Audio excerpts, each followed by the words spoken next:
अथ मंत्रपाठः।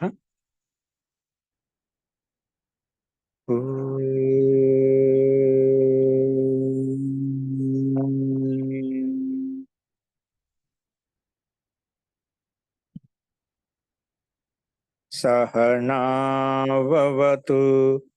सहनौ भुनक्तु सह वीर्यं करवावहै तेजस्विनावधीतमस्तु मा विद्विषावहै।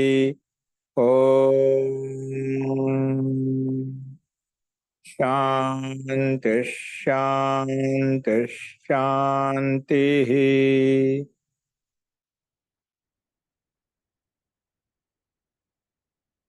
सर्वेभ्यो नमः। అందరికీ నమస్కారం అండి।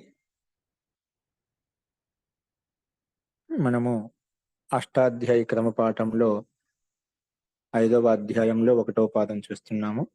అందులో నిన్న 45వ సూత్రం వరకు చెప్పుకున్నాము।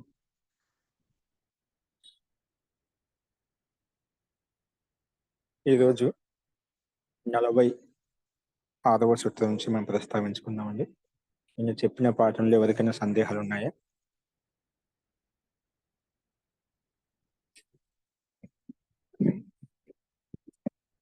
అస్తు ప్రకృతి మనుషులమ్మ।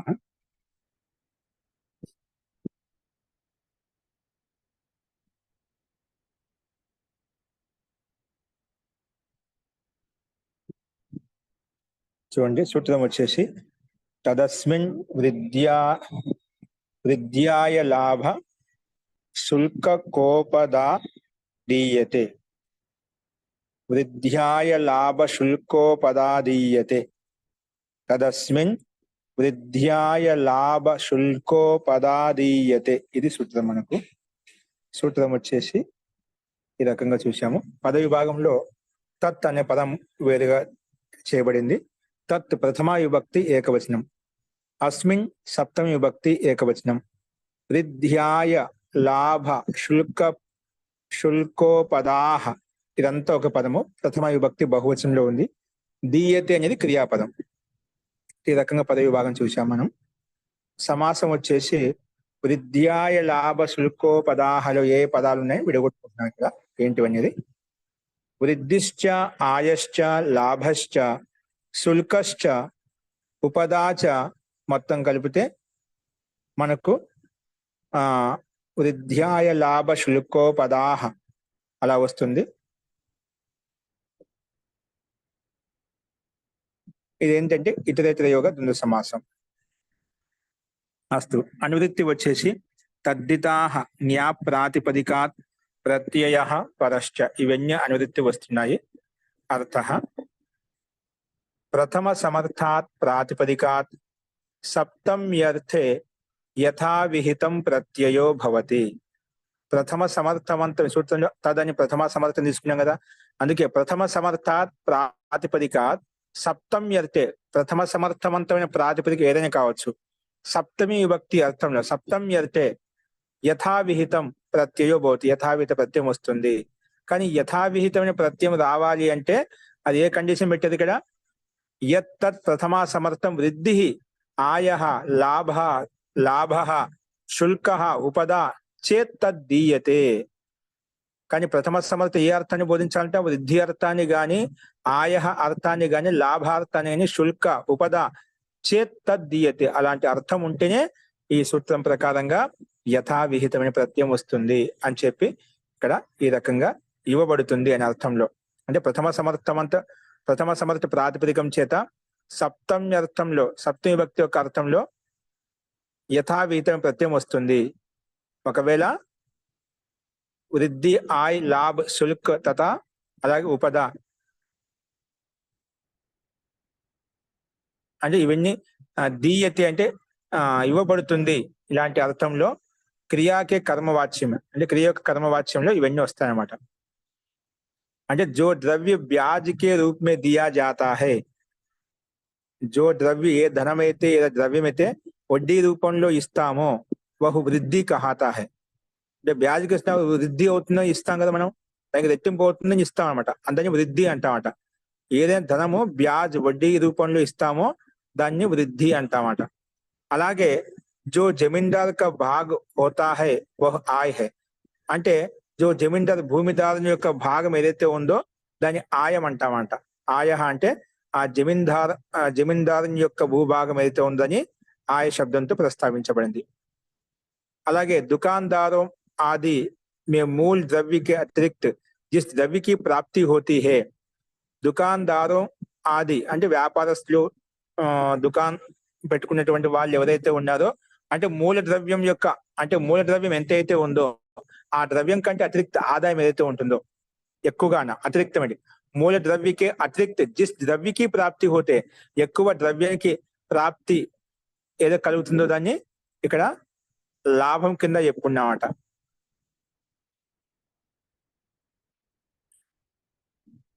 సారీ ఆయ్ ఆయ్ అంటే ఏదైతే ఆదాయం ఏదైతుందో మనం ఏదైనా వ్యాపారం చేసే ఏదైనా ఆదాయం పూర్వకంగా మనం చేస్తాం కదా ఆ ఆదాయం ఏదైతే ఉందని ఆయ శబ్దం తీసుకున్నామట. లాభం ఓకే అండి. అది భూభాగమే తీసుకున్నాం ఆయ వరకు. తర్వాత లాభం అండి ఇక్కడ లాభం తీసుకుంటాము. దుకాణదారులకు వ్యాపారస్తులకు మూల ద్రవ్యం ఎంతైతే వస్తువు పదార్థం ఏ మూల్యంలో కొన్నాడో ఆ మూల్యం కంటే ఎక్కువ అమ్ముకున్నాను అనుకోండి ఆ ద్రవ్యానికి ప్రాప్తి రూపం చెప్పుకున్నామంట. దాన్ని ఇక్కడ లాభం చెప్పుకోవచ్చు. ప్రాప్తి హోతే వహ లాభ్ ఓకేనా. అలాగే రాజా కా భాగ్ శుల్క్ అంటే రాజు యొక్క భాగం అంటే మనం ఏదో ఇంటి పన్ను అవన్నీ మనం క్షేత్ర పన్నులు కడుతూ ఉంటాం కదా ఆ పన్నులు ఏవైతే ఉన్నాయో అది దానితోనే మనకు రాజ్య సంబంధి గ్రామ సంబంధి నగర సంబంధి పనులు జరుగుతూ ఉంటాయన్నమాట. రాజా కా భాగ్ శుల్క్ ఏదైతే ఉందో తథా ఘోష్ అని అంటామంట. దాన్ని ఉపదా నామంతో చెప్పుకున్నామంట. దాన్ని శుల్కం అని చెప్పొచ్చు లేదా తథా ఉపదా అని కూడా చెప్పొచ్చు అన్నమాట.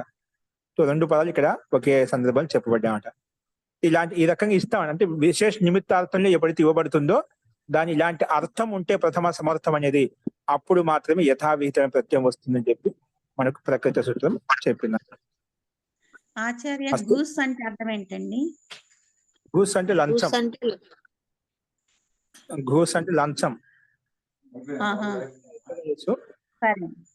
అంటే ఒక రకంగా లంచం అని కాకుండా అదే మనకు ఆదాయం నుంచి మన ట్యాక్సీలు కడుతుంది. ఇవన్నీ కూడా ఏంటి ఒక రకంగా మనం తీసుకున్న దాంట్లో ఎక్కువ ఇది తీసుకుంటున్నాం కానీ సంపాదించినది ఇది ఇస్తున్నాం దానికి ఘూస్ ఇవ్వడం అంటామాట. అంటే భాగం ఇది ఘూస్ అనేది ఎక్కువ ఈ అర్థంలో వస్తుంది లంచ అర్థంలో. ఘూస్ అంటే నెగటివ్ ఏంటండి లంచం అంటే వ్యతిరేకమైన మీనింగ్ కదా నెగటివ్ మీనింగ్ కదా. లంచం తీసుకుంటా అంటే కదా ఎక్కువ తీసుకోవడం అన్నమాట.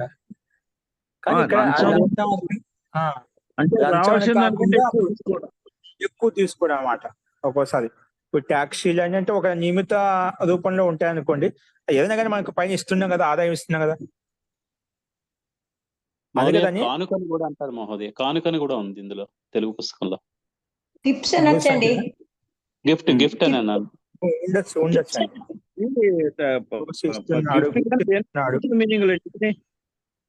అది పాజిటివ్ మీనింగ్ లంచం కాదు. అది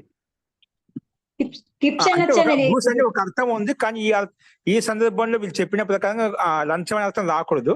సహజంగానే మనకు రాజాకి ఇచ్చేది మనం అది ఒక నియమం అన్నమాట. రాజ్య వ్యవస్థ ప్రకారంగా అందరికి సమానమైనటువంటి ఒక నియమం వ్యవస్థ కల్పించామట. అది నగరానికి గ్రామానికి దేశానికి సంబంధించి బాగోగుల గురించి వాళ్ళకు పన్ను కడుతూ ఉంటామట. అది ఒక కర వ్యవస్థ అనేది సహజం, అది ఆవశ్యకం కూడా. సో అది మనం దాన్ని గూస్ కింద చెప్పకూడదు, దాన్ని ఆ శబ్దంతో ప్రస్తావించుకోవచ్చు. నిందార్థం కావాలి స్తుత్యార్థం తీసుకోవచ్చు మనం. అస్తు ఈ రకంగా ఏది ఇవ్వబడుతుందో దాన్ని ఇలాంటి అర్థం ప్రథమ సమర్థంతో యుక్తమై ఉంటేనే మనకు యథావిహిత ప్రత్యయం వస్తుంది. యథావిహిత ప్రత్యయం వస్తుంది మనకు అను ప్రత్యయం వస్తుంది అన్నమాట. అన్న ఎక్కడ ఏ సూత్రంతో ఏ అర్థం చెప్పుకున్నామో అది వస్తుంది అన్నమాట. అన్నని కాకుండా ఏదైనా కావచ్చు. చూద్దాం ఉదాహరణ చూడండి. పంచాస్మిన్ వృద్ధిర్వా ఆయోవా అంటే పంచ అస్మిన్ వృద్ధి లేదా ఆయం కావచ్చు లేదా లాభం కావచ్చు లేదా శుల్కం కావచ్చు లేదా ఉపదా కావచ్చు దీయతే పంచ అస్మిన్ దీయతే లేదా పంచ అస్మిన్ వృద్ధిర్ ధీయతే లేదా పంచ అస్మిన్ ఆయో దీయతే, పంచ అస్మిన్ లాభో దీయతే లేదా శుల్కో దీయతే లేదా ఉపదా దీయతే, అలాగా అన్నిటికీ వర్తిస్తున్నమాట. అతన్ని పంచకః అంటాము. అతన్ని ఏం పిలుస్తాము? పంచకః అని చెప్పి ప్రస్తావించుకుంటాం. అలాగే సప్త ఇస్తగిన సప్త అస్మిన్ దీయతే సప్తకః, శతం అస్మిన్ దీయతే శత్యః అంటాం లేదా శతికః అంటాం, లేదా సహస్రః అస్మిన్ దీయతే సాహస్రః అంటాం. ఓకేనా? సో ఈ రకంగా ఇవి ఇచ్చేది వృద్ధి కావచ్చు, ఆయం కావచ్చు, అంటే వడ్డీ కావచ్చు, లాభం ఆయ వ్యవస్థ అయితే అంటే అధికం ప్రాప్తి అది కావచ్చు, ఆదాయం ఏదైతే ఉందో స్వయం ఉన్నటువంటి సంపత్తి, ప్రారంభ సంపత్తి ఏదైతే ఉందో, పెద్దల ఆస్తి అయితే ఉందని ఆయం కింద చెప్పుకున్నాము. రాజాక అక్కడ జమీందారు యొక్క భాగం అని చెప్పి, అలాగే లాభము, శుల్కము, ఉపద ఇవన్నీ కూడా ఇలాంటి అర్థాలు ఏదైనా కావచ్చు. ఇలాంటి అర్థాల్లో మనకు సప్తకః, శత్యః, శతికః, సాహస్రః ఇవన్నీ రూపాలు మనకు సిద్ధిస్తాయి అన్నమాట. ఇటువంటి రూపాలు మనం ముందు చూసాము. అయినప్పటికీ పంచకః పంచని ప్రాతిపదికం చేత, అలాగే సప్తని ప్రాతిపదికం చేత కన్ ప్రత్యయం వస్తుంది. సంఖ్యాయ ఇది 22వ సూత్రం అని చెప్పుకున్నాం. 22వ సూత్రం ఒకసారి చూడండి, వెనక్కి వైపు వెళ్ళి చూడండి. సంఖ్యాయ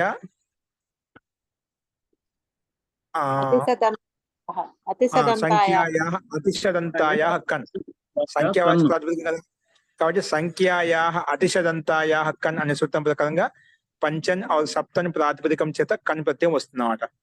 కన్ ప్రత్యయం రాగానే కనుమద లోపం చేసుకుంటాం, కా మిగులుతుంది. మధ్యలో ప్రథమ సమర్థం చెప్పాం కదా, పంచన్ సు కన్, సప్తన్ సు కన్ అలా వచ్చిందన్నమాట.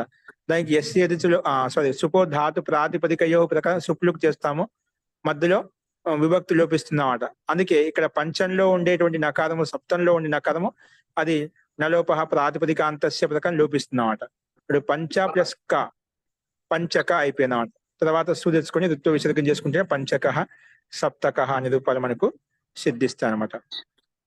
ఎప్పుడైతే శత ప్రాతిపదికం చేత కన్ను ప్రత్యయం తెచ్చుకుంటాం, ఇది సంఖ్యావాచక శబ్దం కదా, కాబట్టి నెయ్యి శతాచ టన్యతా వసతే ప్రకారంగా శత ప్రాతిపదికం చేత టన్ ప్రత్యయం తెచ్చుకుంటాం. టన్ను యత్ రెండు వస్తాయి అన్నమాట. ఏమొస్తాయి? టన్ ప్రత్యయం వస్తుంది, యత్ ప్రత్యయం వస్తుంది అన్నమాట. ఎప్పుడైతే యత్ ప్రత్యయం వస్తుందో శత్యః శత్ ప్లస్ శత ప్లస్ యత్, శత ప్రాతిపదికం చేత యత్ ప్రత్యయం తెచ్చుకుంటే శత యత్, మళ్ళీ యత్ కనుమద లోపం శత య, ఎస్ ఏది లోపం చేస్తే శత్ య కలిపితే శత్య, మళ్ళీ సు తెచ్చుకొని ఋత్వ విసర్గం చేసుకుంటే శత్యః. ఎప్పుడు టన్ ప్రత్యయం తెచ్చుకుంటామో టన్ కనుమద లోపం చేస్తాం కాబట్టి ఠా మిగులుతుంది. ఠా స్థానంలో ఇక ఆదేశం వస్తుంది. టస్యేకః ప్రకారంగా శత ప్లస్ ఇక, ఎస్ ఏది లోపం చేసుకుంటే షత్ ప్లస్ ఇక కలిపితే శతిక, తర్వాత సుస్థానంలో అమ్మో సుస్థానం విసర్గం చేసుకుంటేనా శతికః అనే రూపం సిద్ధిస్తుంది. అలాగే సహస్ర ప్రాతిపదికం చేత సహస్ర ఇక్కడ అన్ని వస్తుందన్నమాట. సహస్రాదన్ అనే సూత్రం ప్రకారంగా 5:1:27 మనం చెప్పుకోవచ్చాం. ఆ సూత్రం ప్రకారంగా యథావిత ప్రత్యయం అను ప్రత్యయం వస్తుందన్నమాట. అను ప్రత్యయం ఎత్తి కాబట్టి ఆదేశకు రిద్ధి చేసుకుంటాం. సాహస్ర అన్ అనుమతి లోపం చేస్తే సాహస్ర ఆ, తర్వాత సియతి లోపం చేసుకుంటే సాహస్ర ఆ, సాహస్ర ఆ, ఇక్కడ అకారం కలుపుకుని సాహస్ర, తర్వాత సు తెచ్చుకొని ఋత్వ విసర్గం చేసుకుంటే సాహస్ర అనే రూపాలు మనకు సిద్ధిస్తాయి. ఇవన్నీ కూడా వృద్ధ్యర్థంలో, ఆయార్థంలో, లాభ, శుల్క ఇలాంటి అర్థాల్లో మనం తీసుకోవాలి సందర్భాన్ని బట్టి.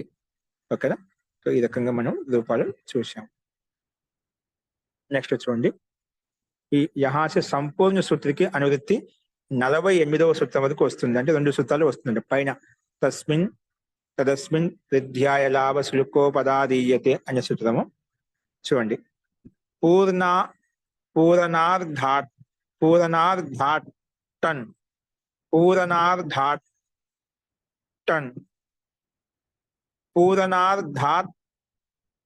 పూరణార్థాత్ పంచమీ విభక్తి ఏకవచనం, టన్ ప్రథమ విభక్తి ఏకవచనం. సమాసం వచ్చేసి పూరణశ్చ అర్ధం చ పూరణార్థం, పూరణశ్చ అర్ధం చ పూరణార్థాత్ ఉండేది. ఆ పదాన్ని ఓపెన్ చేసుకుంటాం. ఏమున్నాయంటే పూరణం చ పూరణ ప్లస్ అర్ధాత్, అందుకే పూరణార్ధాత్ వచ్చేస్తున్నాం. పూరణార్ధాత్. తో పూరణశ్చ అర్ధం చ. పూరణ శబ్దం పుల్లింగము, అర్ధం శబ్దం నపుంసకలింగం అంట. అందుకే పుల్లింగం అయితే పూరణశ్చ వస్తున్నాడు, నపుంసకలింగం అయితే అర్ధంచ అలా వస్తుంది. అందుకే అర్ధం చ కలిపితే రెండింటిని కలిపితే అయితే పూరణార్ధం అయిపోయింది. పూరణార్ధం. తస్మాత్ పూరణార్ధాత్. ఇది సమాహార ద్వంద్వ సమాసం. అనువృత్తి వచ్చేసి తదస్మిన్ వృద్ధ్యాయ లాభ శుల్కోపదాదీయతే తద్దితాః యా ప్రాతిపదికాత్ ప్రత్యయః పరశ్చ. ఇవన్నీ అనువృత్తి వస్తున్నాయి. అర్థః పూరణవాచినః ప్రాతిపదికాత్ అర్ధశబ్దాచ్చ. ఏంటి? పూరణవాచినః ప్రాతిపదికాత్ అర్ధశబ్దాచ్చ ఠన్ ప్రత్యయో భవతి. తదస్మిన్ వృద్ధ్యాయ లాభ శుల్కోపదాదీయతే ఇత్యేతస్మిన్ అర్థే. ఇత్యేతస్మిన్ అర్థే. ఇక్కడ పూరణవాచినః ప్రాతిపదికాత్ అర్ధశబ్దాచ్చ. అర్ధశబ్దం అయితే ఉందో అర్ధశబ్దాచ్చ, అర్ధశబ్దాన్ని అర్ధ ప్రాతిపదికం చేత లేదా పూర్ణ ప్రాతిపదికం చేత టన్ ప్రత్యయో భవతి. టన్ ప్రత్యయం వస్తుంది. ఈ విశేషంగా ఈ సూత్రం విధానం చేసిందన్నమాట. తదస్మిన్ కానీ ఎప్పుడు ఆ ప్రథమ సమర్థం తదస్మిన్ వృద్ధ్యాయ లాభ శుల్కోపదాదీయతే ఇత్యేతస్మిన్ అర్థే. వృద్ధ్యర్థం, ఆయార్థం, లాభార్థం, శుల్క, ఉపద ఇలాంటి అర్థాల్లో ఇది ఇవ్వబడింది, ఇలాంటిది ఇవ్వబడింది అనే అర్థం ఉంటేనా దీయతే ఇత్యేతస్మిన్ అర్థే టన్ ప్రత్యయం వస్తుంది. ఈ కండిషన్ పెట్టాడు. ముందు పూర్ణవాచితో ఉండాలి, అర్ధశబ్దం ప్రాతిపదిక ఉండాలి, దానితో పాటు ఆ ప్రథమ సమర్థం ఎలా ఉండాలంట? వృద్ధి, ఆ లాభ, శుల్క, ఉపద ఇలాంటి అర్థాలతో యుక్తమై ఉంటే అప్పుడు టన్ ప్రత్యయం వస్తుంది. అందుకే ఉదాహరణ అదేవిధంగా ఇచ్చారు చూడండి. ద్వితీయో వృద్ధిర్వా ఆయోవా లాభోవా శుల్కోవా ఉపదావా దీయతే అస్మిన్ ద్వితీయికః. ద్వితీయో వృద్ధిర్ అంట అస్మిన్. ద్వితీయ వృద్ధి ఉంటే దాన్ని ద్వితీయకః అంటామంట. ద్వితీయ అనేది ఏంటంటే ద్వితీయ తీయ ఉంది కదా మనకు, ద్వితీయ శబ్దం ద్వి సంఖ్యా చేత పూర్ణ ప్రత్యయం వస్తుందంట. అంటే మనకు ఇప్పుడు అపత్యార్థము, నివాసార్థము, మనకు అలాగే దేశార్థం అని చెప్పి కొన్ని అర్థాలు ఉన్నాయి కదా అధికారంలో. అలాగా పూరణ ప్రత్యయం కొన్ని ఉన్నాయండి. తస్య పూరణే డట్ అని చెప్పి పూరణ అర్థాన్ని ఇచ్చేటువంటి కొన్ని ప్రత్యయాలు ఉన్నాయి. ఆ ప్రత్యయాలను ఇక్కడ తీసుకున్నా అంటే ప్రాతిపదిక తీయ ప్రత్యయం అనేది ఈయ ప్రత్యయం ఏదైతే వచ్చిందో ద్వితీయ అనేది అది పూర్ణ ప్రత్యయం. తస్య పూరణే డట్ ప్రకారంగా పూర్ణ అర్థంలో ప్రత్యయం చెప్పామట. కాబట్టి ఆ పూర్ణ ప్రత్యాంత ద్వితీయ శబ్దం. తృతీయ అంటే సంఖ్యావాచి శబ్దాలు ఈ పూర్ణ ప్రత్యయాలు ఉంటాయన్నమాట. అందుకే ద్వితీయ, తృతీయ, పంచమ ఇవన్నీ ఏంటివి? పూర్ణ ప్రత్యాంత శబ్దాలు అనమాట. అందుకే అంటే పూర్ణ ప్రత్యయం పూర్ణ అర్థాన్ని చెప్పేటువంటి ప్రత్యయం ఇచ్చిన ఆ ప్రత్యయం తీసుకొచ్చి మనం ద్వితీయ, తృతీయ అనే శబ్దాలు తయారయ్యన్నమాట. పంచమ అనే శబ్దాలు కూడా ఇవి పూర్ణ ప్రత్యాంత శబ్దాలు. కాబట్టి మనకి పూర్ణవాచిన ప్రాతిపదికం అని చెప్పాం కదా. అందుకే పూర్ణవాచి ద్వితీయ, తృతీయ, పంచమ ఈ మూడు సంఖ్యావాచి ప్రాతిపదికముల చేత టన్ ప్రత్యయం వస్తుంది. ఏమొస్తుంది? టన్ ప్రత్యయం వస్తుంది. కానీ ఎప్పుడు? వృద్ధి, ఆయ్, లాభ్, శుల్క ఇలాంటి అర్థాలు ఉన్నప్పుడు అని చెప్పి ఇక్కడ మనం చెప్పుకున్నామట. అలాగే అర్ధ శబ్దం చేత ఒకే శబ్దం చేత అర్ధ ప్రాతిపదికం చేత టన్ ప్రత్యయం చేసుకుంటే అర్ధిక అనే రూపం మనకు సిద్ధిస్తున్నామట. అర్ధ శబ్దం చేత టన్ ప్రత్యయం చేసుకుంటే అర్ధ ప్లస్ టన్, అర్ధ ప్లస్ ఇక, ఎస్ఏది లోపం చేసుకుంటే అర్ధిక, తర్వాత సుధించుకుని ఋత్వ విషేదకం చేసుకుంటే అర్ధిక అనే రూపాలు మనకు సిద్ధిస్తాయి. ఈ రకంగా మనం అర్థం చేసుకోవాలి. అస్తు.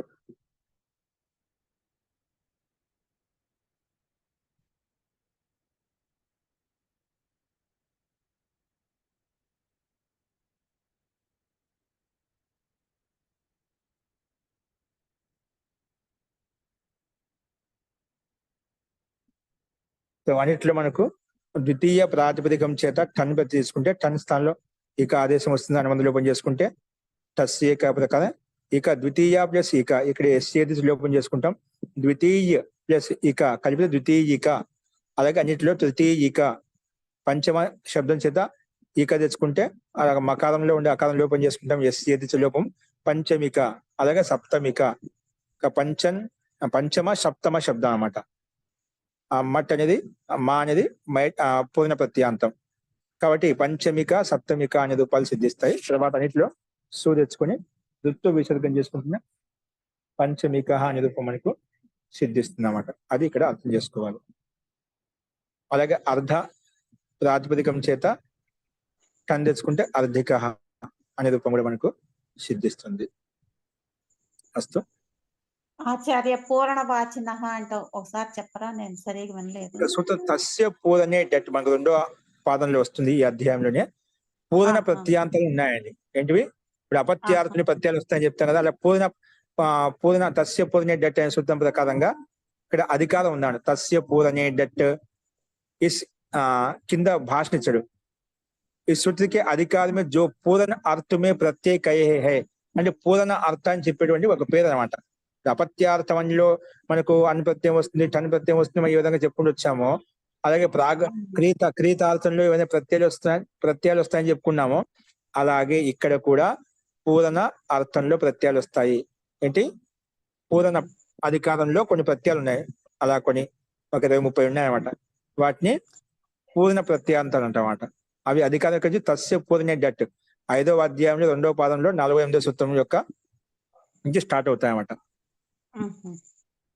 ఓకే, అక్కడ ఏ ప్రత్యయం తెచ్చుకున్నా మనం ఇప్పుడు చాతుర్థిక ప్రత్యయాలు చెప్పుకున్నా, అలా పూర్ణ ప్రత్యయాలు అనమాట. ఓకేనా? సో అలాగా ఆ ప్రత్యయం వచ్చిందా పూర్ణ కృత్ ప్రత్యయం అంటాం కదా, కృత్య ప్రత్యయం అంటాం కదా, తదితర ప్రత్యయం అంటాం కదా, అలాగా పూర్ణ ప్రత్యయం.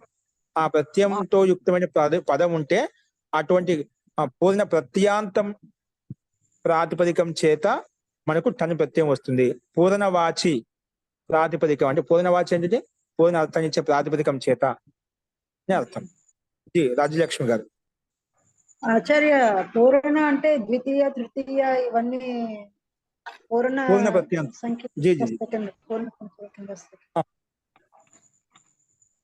ఆ పూర్ణ ప్రత్యయం ద్వితీయ తృతీయ అనే శబ్దాలు తయారవుతాయి మనకు. సరే, నేను ఆ సూత్రం వచ్చినప్పుడు అర్థం అవుతుంది బాగా. ప్రకారం స్టార్ట్ తెలుస్తుంది. మొత్తం అధికారంలో ఉండే ఆ అధికారంలో మనకు పూర్ణ ప్రత్యయాలు వస్తాయన్నమాట. ఓకే, పూర్ణ సంఖ్యలను అంటారు కదా, పూర్ణ సంఖ్యలు ద్వితీయ తృతీయ పూర్ణ సంఖ్యలను అంటారేమో కదండి. ద్వితీయ అంటే కొన్ని అర్థాలు ఒకే అర్థం కాదు, ఆ సంఖ్యలు కాకుండా ఇంకా చాలా అర్థాలు ఉన్నాయండి. ఇక్కడ కింది తస్య పూర్ణే డట్కే అధికారమే జో పూర్ణ అర్థమే ప్రత్యేక హే హే పూర్ణ అర్థం ప్రత్యయాలు చాలా ఉన్నాయన్నమాట. ఓకేనా? అవేంటో మనం అక్కడే చూద్దాం. ఐసే పూర్ణ ప్రత్యాంత్ ద్వితీయ తృతీయ పంచమ సప్తమ. ఓకేనా? ఇలాంటి ప్రాతిపదికం నుంచి పూర్ణ ప్రత్యాంత ప్రాతిపదికం చేత టన్ ప్రత్యయం తెచ్చుకుంటాం. ఇన్నిచే టన్ హోగయా టన్ ప్రత్యయం వస్తుందన్నమాట. అస్తు.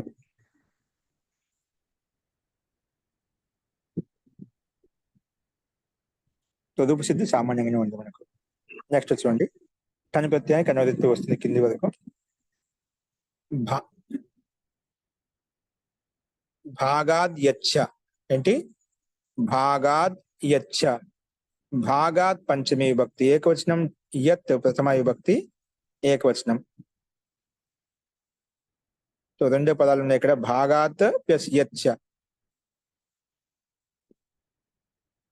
ఇక్కడ భాగాద్ యచ్చలో ఏ సంధి జరిగింది?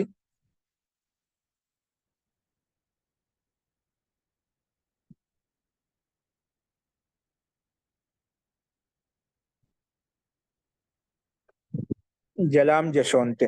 ఇక తకారం దకారం చేసుకున్నాము. తర్వాత యా ఎలా ఉందో అలా కలిపి భాగాద్యచ్చ అయిపోయింది. ఓకేనా? మళ్ళీ ద్యత్ అయిపోయిన భాగాద్యత్ అయిపోయినాక ఆ తకారంకి పక్కన నుంచి కానీ స్తోష్టు నాష్టు అయిపోయింది అనమాట అక్కడ మాత్రం. అస్తు.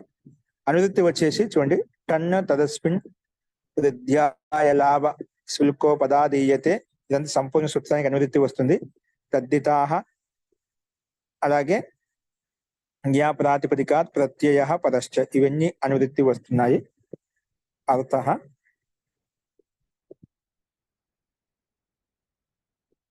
ప్రథమ అర్థః భాగ శబ్దాత్. సూత్రంలోనే ఉంది భాగ శబ్దం. భాగ శబ్దాత్ యత్ ప్రత్యయో భవతి. భాగ శబ్దం చేత ఏమొస్తుంది? యత్ ప్రత్యయం వస్తుంది. భాగ శబ్దాత్ యత్ ప్రత్యయో భవతి. టన్ చ, అలాగే టన్ ప్రత్యయం కూడా. భాగ అనే శబ్దం చేత సూత్రం యత్ ప్రత్యయం విధానం చేసి భాగ శబ్దం అంటే అక్కడ యత్ ప్రత్యయం వస్తుంది. చకారం కూడా ఉంది కాబట్టి చకారం పైనుంచి టన్ ప్రత్యయం కూడా వస్తుంది అన్నమాట. భాగ శబ్దాత్ యత్ ప్రత్యయో భవతి, అలాగే టన్ చ, చకారం చేత సూత్రం ఇచ్చిన చకారం చేత టన్ ప్రత్యయం కూడా వస్తుందంట. కానీ ఏ అర్థంలో వస్తుంది? ప్రథమ సమాసం ఎలా ఉండాలి అంటే తదస్మిన్ వృద్ధ్యాయ లాభ శుల్కో పదాదీయతే ఇతి ఏతస్మిన్ అర్థే. ఇలాంటి అర్థాల్లో మాత్రమే ఈ సూత్రం ప్రకారంగా మనకు టన్ యత్ ప్రత్యయాలు వస్తాయన్నమాట. అదేవిధంగా ఉదాహరించారు. భాగో వృద్ధ్యాది, భాగో వృద్ధ్యాది. వృద్ధ్యాది అంటే మనం పైన చెప్పుకునేదా వృద్ధి ఆయ లాభ శుల్క ఇవి అనమాట. భాగో వృద్ధ్యాది అస్మిన్ దీయతే, భాగో వృద్ధి దీయతే, భాగో లాభో దీయతే. అలాంటి అర్థాల్లో మనకు దాన్ని ఏమంటాం? భాగం ఎవరికైతే ఇవ్వబడుతుందో, ఆదాయం ఎవరికైతే ఇవ్వబడుతుందో అది ఏదైనా కావచ్చు. ఇలాంటి అర్థంలో మనకు యత్ ప్రత్యయం వస్తుంది, ఒకసారి టన్ ప్రత్యయం వస్తుంది. యత్ ప్రత్యయం వచ్చినప్పుడు భాగ్యం వచ్చింది, టన్ ప్రత్యయం వచ్చినప్పుడు భాగికం వచ్చింది అన్నమాట. ఇప్పుడు ఇకా కనిపిస్తుంది అంటే టన్ ప్రత్యయం కనిపిస్తుంది, స్పష్టంగా కనిపిస్తుంది. మనకు శబ్దం చూడగానే మనకు అర్థం కాదు. భాగ్యంలో యా కనిపిస్తుంటే యత్ ప్రత్యయం యొక్క రూపము. భాగికం అంటున్నాం అంటే భాగికం ఇక ఎక్కడ వస్తుంది? టన్ స్థానంలో ఇక ఆదేశం వస్తుంది అంటే ఇది టన్ ప్రత్యయం యొక్క రూపము, అంటే అక్కడ ఇక ఆదేశం వచ్చింది. అలా మన శబ్దం చూడగానే దీంట్లో ప్రకృతి ఏంటి, దీంట్లో ప్రత్యయం ఏంటి చెప్పేయచ్చు, ఏ రూపం ఎలా వచ్చి చెప్పేయచ్చు అనమాట. ఓకేనా? సో భాగ్యం మనం ఒకవేళ ఓపెన్ చేసుకుంటే సూత్రంలో భాగా ప్రాతిపదికం ఏంటి? భాగా ప్రాతిపదికం చేత యత్ ప్రత్యయం చేసుకుంటాం. భాగా ప్లస్ యత్, ఇక్కడ ఎస్ యత్ ఓపెన్ చేసుకుంటాం. భాగ్ యత్, యత్ కర్మ లోపం చేస్తుంటే భాగ్ యా కలిపితే భాగ్య, తర్వాత సు తెచ్చుకొని కృతంతం కదా యత్ ప్రత్యము కాబట్టి ప్రాతిపదిక సంజ్ఞ ఉంది కాబట్టి ప్రాతిపదిక అధికారంలోకి వెళ్ళి సుస్థానంలో అమ్ము అమిపూర్వ చేసుకుంటే భాగ్యం. అలాగే భాగ ప్రాతిపదికం టన్ ప్రతి తెచ్చుకుంటాం. టన్ కనుమందు లోపం చేస్తే ఠా మిగులుతుంది. ఠా స్థానం ఇక ఆదేశము. భాగ ఇక మళ్ళీ ఎస్ఏది లోపము, గకారంలో ఉండే అకారం లోపిస్తుంది. భాగ్ ఇక కలిపితే భాగిక, మనస్సు అమ్ము అమిపూర్వ చేసుకుంటే భాగికం అనే రూపం మనకు సిద్ధిస్తున్నమాట. సో ఇక్కడ ప్రథమ సమర్థ భాగ ప్రాతిపదికం చేత యత్ కానీ ప్రత్యయాలు వస్తాయి. కానీ ఏ అర్థంలో వస్తాయో వృద్ధి ఆయ ఆదికో వృద్ధి ఇవ్వబడుతుంది, ఆయ ఇవ్వబడుతుంది, ఇలాంటి అర్థాల్లో ఇవ్వబడుతుంది. జిస్మే ఎందులో అయితే అలాంటి అర్థంలో మనకు ఈ పదాలను ఈ సూత్రాన్ని ఈ ప్రకారం ఈ సూత్రార్థానుగుణంగా ఈ ఉదాహరణలు మనం తీసుకోవచ్చు అనమాట. ఇలాంటి సందర్భాన్ని అన్ని చోట్ల ఇలాగే అర్థం చేసుకోవాలి సూత్రార్థాన్ని. అస్తు నెక్స్ట్ చూడండి. తదర్హతి వహతి ఆవహతి భారాద్ వంశాదిభ్యః. తదర్హతి వహతి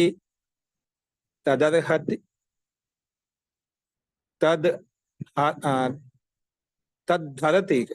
ఓకే, ఇక్కడ మనం కలిపి చెప్పినాం. తద్ధరతి వహత్యావహతి భారాద్ వంశాదిభ్యః. పదవి భాగం చూడండి. తద్ ప్లస్ హరతి, తద్ ప్రథమ విభక్తి, ద్వితీయ విభక్తి ఏకవచనం, ద్వితీయ సమర్థం వచ్చిందన్నమాట. తద్ ఇది ద్వితీయ విభక్తి ఏకవచనం. హరతి క్రియాపదం, వహతి క్రియాపదం, ఆవహతి క్రియాపదం. భారాత్ పంచమి విభక్తి ఏకవచనం, వంశాదిభ్యః పంచమి విభక్తి బహువచనం. ఈ రకంగా మనం అనేక పదాలుగా సూత్రాన్ని విడగొట్టుకున్నాం అన్నమాట. ఇప్పుడు తద్ హరతిలో తద్ధరతి ఎలా అయిపోయిందండి? ఎన్ని చెప్పుకున్నాం మనం? ప్రౌఢ రచనానువాద కొమ్మదిలో సంధి చెప్పుకున్నాం. సూత్రం ఏంటి గుర్తుందా ఎవరికన్నా? ఏ సంధి వస్తుంది? తద్ధరతి ఎలా వచ్చింది? తద్దు ప్లస్ హరతి మనకు ఉండేది. తద్ధరతి ఎలా వచ్చింది?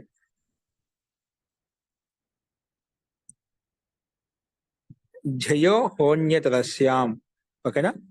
జై అంటే జై ప్రత్యయం తర్వాత హకారం ఉంటే ఆ హకారము పూర్వ సవర్ణ అవుతుంది.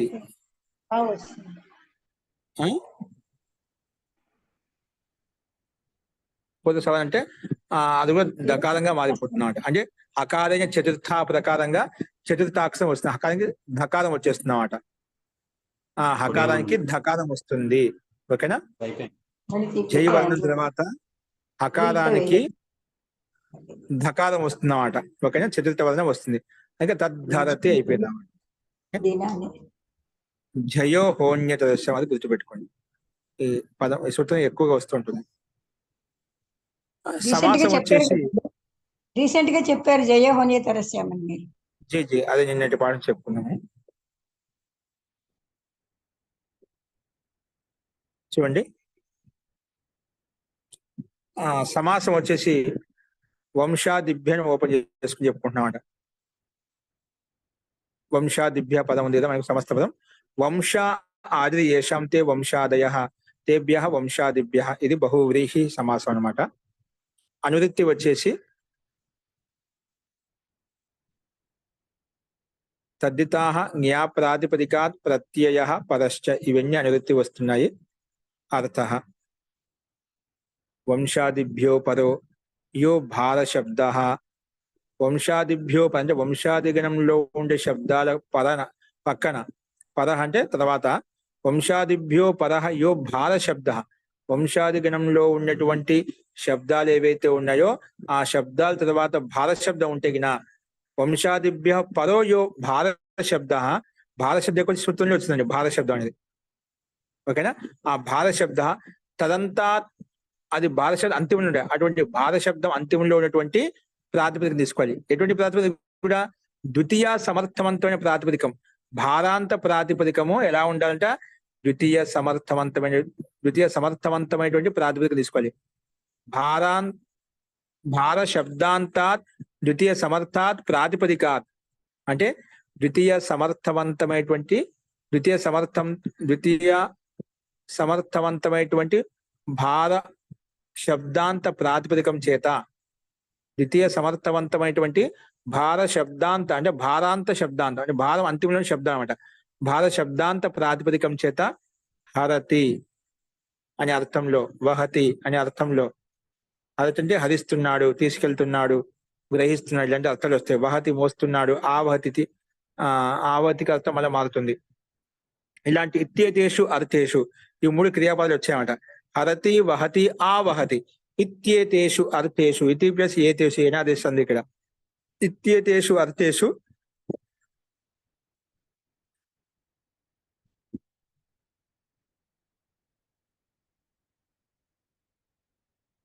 యథావిహితం ప్రత్యయో భవతి. యథావిహితమే ప్రత్యయం వస్తుందని చెప్పి ఈ సూత్రం ప్రస్తావించింది అన్నమాట.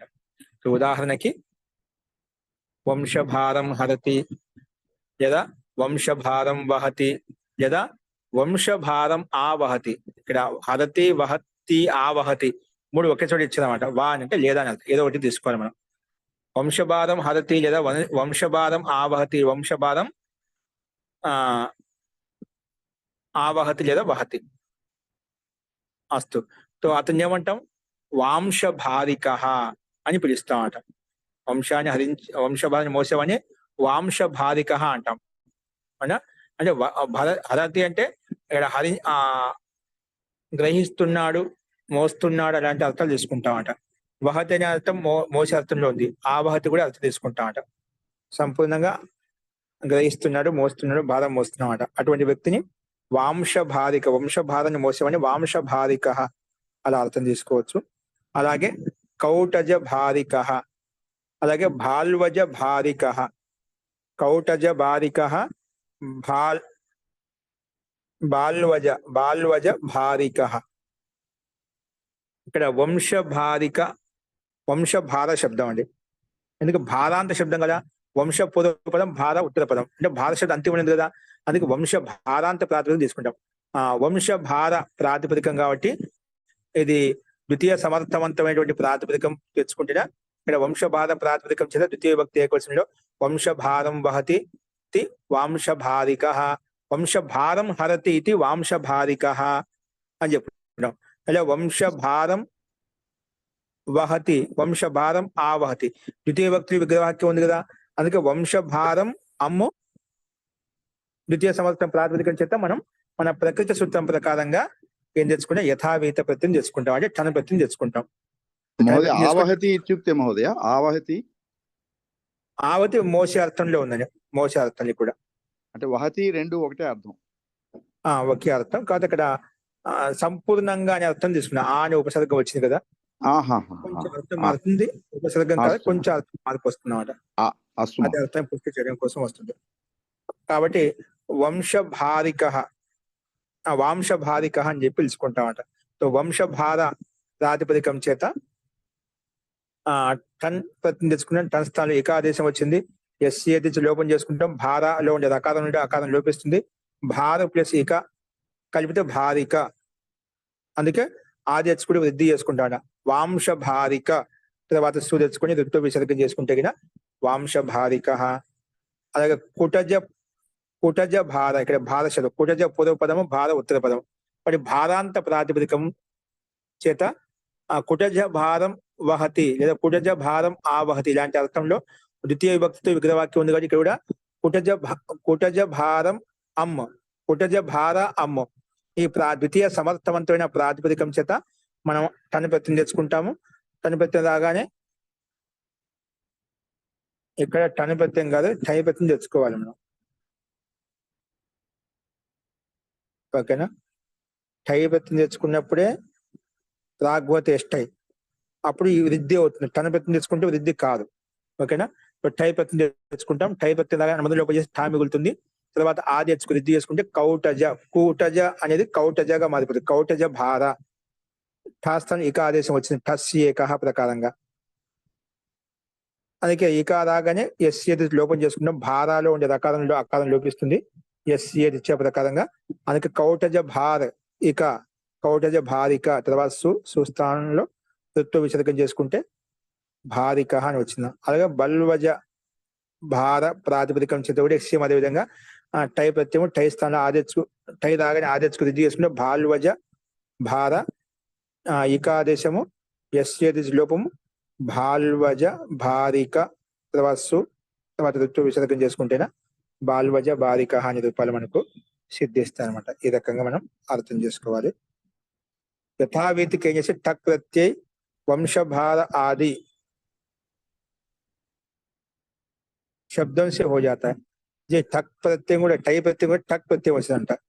యథావిధికి ఏం చేస్తే టక్ ప్రత్యయ ప్రాగ్వతేష్టక ప్రాగ్వతేష్టయ, దాని కింద ఇంకో సూత్రం ఉంది టక్ ప్రత్యయం రావడానికి. ప్రాగ్వతేష్టై ఆ సూత్రం టక్ ప్రత్యయం వస్తున్నాడు.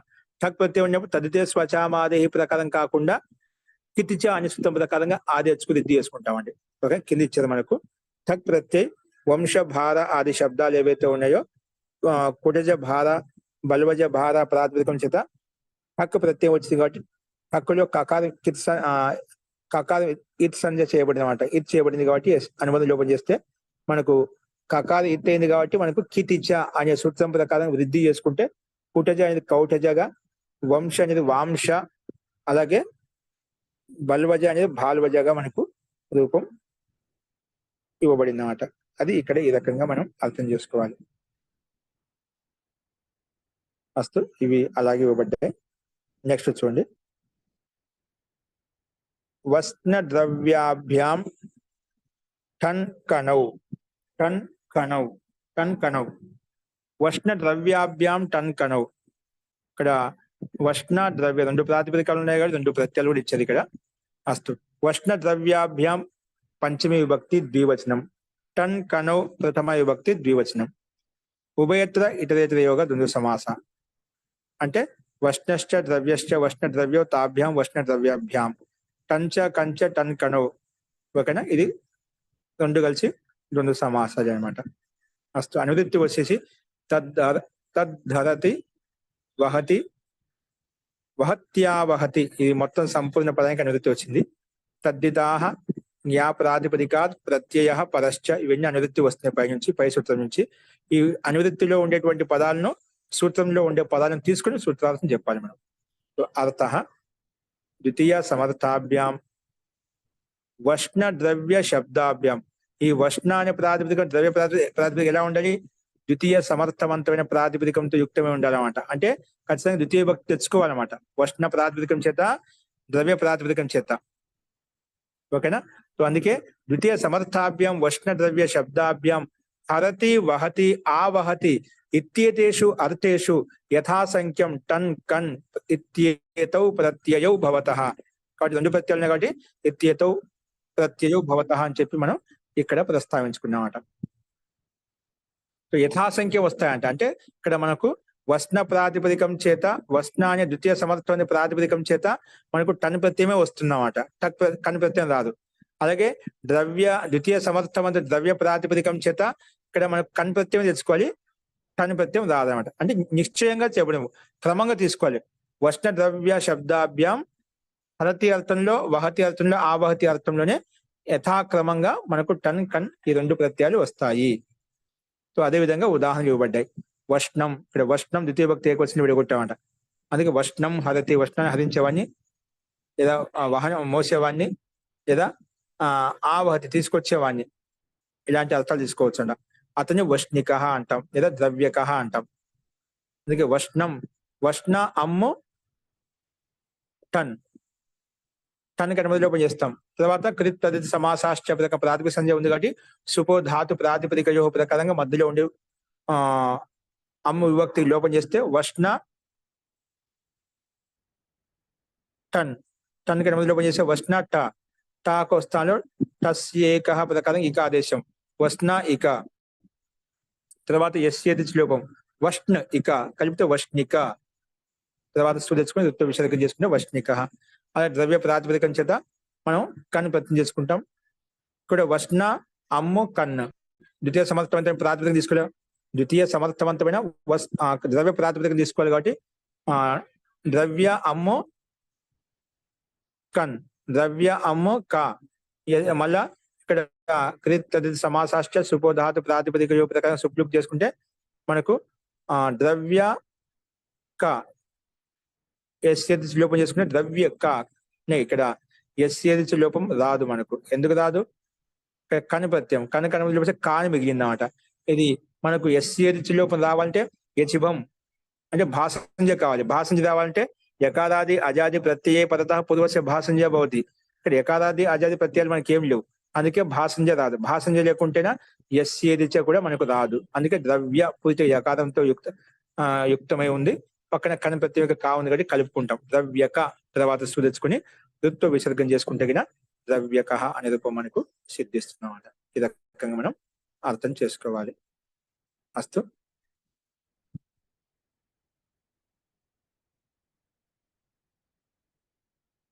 ఓకే అండి, ఈ సూత్రం మనం రేపు చెప్పుకుందాం అండి.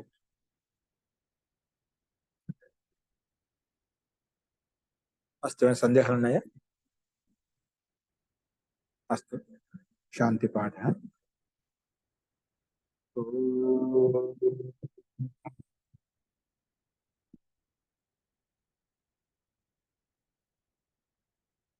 సర్వే భవంతు సుఖినః, సర్వే సంతు నిరామయాః, సర్వే భద్రాణి పశ్యంతు, మా కశ్చిత్ దుఃఖభాగ్ భవేత్. ఓం శాంతి శాంతి శాంతి. సర్వేభ్యో నమః. అందరికీ నమస్కారం అండి. నమస్తే మహోదయ. నమస్తే. ఆచార్య ధన్యవాదాలు.